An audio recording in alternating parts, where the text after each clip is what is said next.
ဒုက္ခသည်ဆိုင်ရာကျန်းမာရေးအာမခံကတခြားအချက်လက်တွေမှာလည်းသူတို့ကဆေးရုံတက်ရတော့၎င်းဒီကျန်းမာရေးအခြေအနေကြောင့်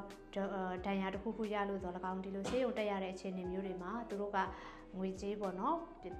လုတ်ပေးတာရှိပေမဲ့လည်းနောက်တစ်ခုကသူတို့မလုတ်ပေးတဲ့သူတို့မပေးတဲ့မဖြည့်ဆည်းပေးတဲ့တခြားအချက်လက်တွေလည်းရှိပါတယ်အဲ့ဒါတွေကတော့ဘာတွေလဲဆိုတော့ဒီဒုက္ခသည်ဆိုင်ရာကျန်းမာရေးအာမခံမဝယ်ခင်မှာကိုယ်မှာယောဂရှိပြီးသားကိုယ်မှာအခြေအနေတစ်ခုဖြစ်ပြီးသားဆိုလို့ရှိရင်เนาะအဲ့ဒီယောဂအတွက်ကုသမှုခံယူရတဲ့ဆေးကို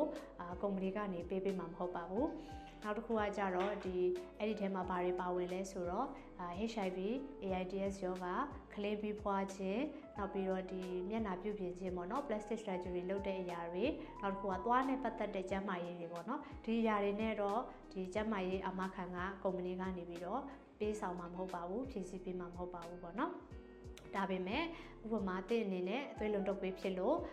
တော့၎င်းနှလုံးနဲ့ပတ်သက်တဲ့ယောဂါတွေပေါ့နော်ဒီလိုအရာမျိုးတွေဖြစ်တဲ့ကျန်းမာရေးအခြေအနေရှိလာခဲ့လို့ရှိရင်ဆေးရုံတက်ရတဲ့အခါမျိုးမှာဒီကျန်းမာရေးအာမခံကုမ္ပဏီကနေပြီးတော့လှုပ်ဆောင်ပေးမှာဖြည့်ဆည်းပေးမှာဖြစ်ပါတယ်အဲ့ဒီအတွက်ကြောင့်နောက်တစ်ခုကကြတော့ဒီတဲ့အနေနဲ့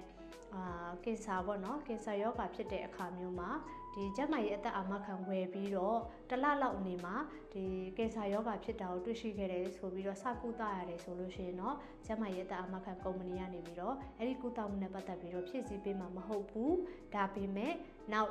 ရက်ပေါင်းဒီကျန်းမာရေးအသက်အာမခံဝယ်ပြီးတော့ရက်ပေါင်း120လောက်မှာကင်ဆာယောဂါဖြစ်တယ်ဆိုတာကိုကိုကတွေ့သွားပြီးသိသွားတဲ့အခြေအနေမျိုးမှာကုသမှုအတွက်လိုအပ်လာပြီဆိုလို့ရှိရင်တော့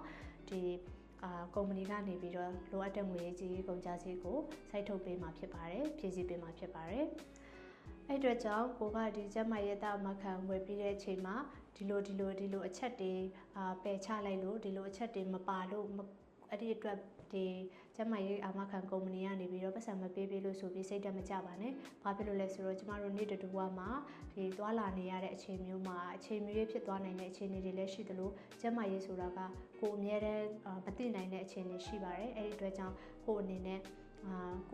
ရောကိုမိသားစုအတွက်ကောကျန်းမာရေးအသက်အာမခံကိုဝယ်ထားခြင်းအဖြစ်ကာကွယ်ဖို့အတွက်အရန်ရည်ကြီးပါတယ်။ဒီမျိုးကျန်းမာရေးအသက်အာမခံကိုဝယ်လိုက်ခြင်းအဖြစ်ကိုနှစ်လာစုထားတဲ့ပတ်စံတွေကိုရဲ့စုဆောင်းထားတဲ့ပတ်စံတွေလည်းကုန်ကျစရာမလိုတော့ပါဘူး။ဒီကုန်ကျသွားမဲ့အခန်းကဏ္ဍတွေမှာတခြားအခန်းကဏ္ဍတွေမှာပြန်လည်ပြီးတော့အသုံးပြုလို့ရမှာဖြစ်ပါတယ်။